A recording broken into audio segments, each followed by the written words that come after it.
Bonjour à tous, j'espère que vous allez bien. Aujourd'hui, je vais vous apprendre les notions de base à connaître avant l'utilisation d'un GPS.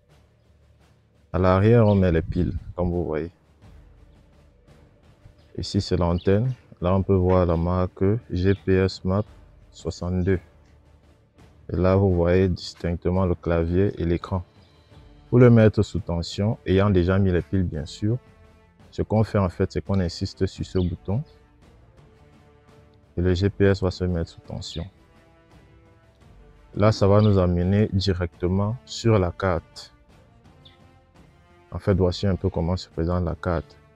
Ici, vous pouvez très bien distinguer l'échelle qui est de 200 mètres, comme vous voyez.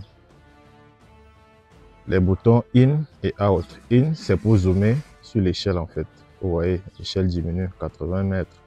Si c'est pour sortir, agrandir l'échelle. Vous voyez l'échelle qui agrandit.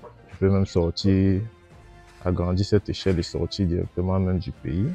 Pour qu'on puisse avoir une vue d'ensemble. Comme vous le savez, je suis au Cameroun actuellement. Et voilà, on distingue le Cameroun et les pays environnants. Et là, on revient à notre position. Bon là, sur le clavier, vous voyez très bien Find.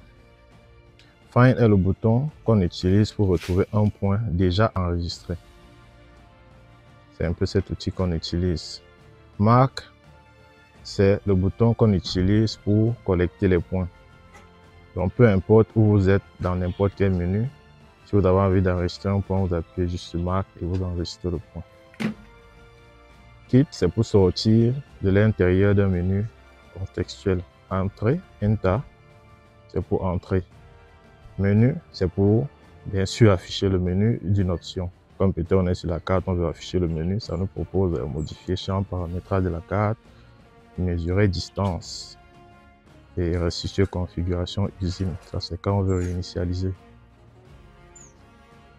Et on a page, cet outil page qui nous permet de défiler et d'aller dans les différents onglets, dont le plus important c'est menu principal, car c'est ici qu'on fait toutes les modifications possibles. Vous voyez, on a les configurations, tout, on a la gestion des waypoints où sont enregistrés en fait tous les points qu'on a déjà pris. On a les tracés, les différents tracés qu'on a fait et qu'on a enregistrés. On a toute cette panoplie, vous voyez, on a une calculatrice, le calcul de zones pour calculer les zones, c'est-à-dire les superficies des zones, calendrier réveil. Et quand on allume son GPS, ce qu'on cherche généralement à savoir, c'est notre position. Et on vient ici, c'est cet onglet satellite. Le satellite nous donne notre position, comme vous observez, c'est notre position. En version UTM, bien sûr. Et la précision est très bonne, elle est de 3 mètres.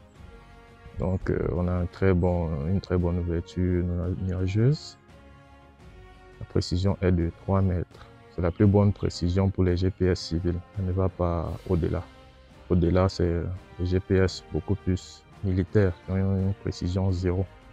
Les GPS militaires, GPS civil, c'est beaucoup plus 3 mètres.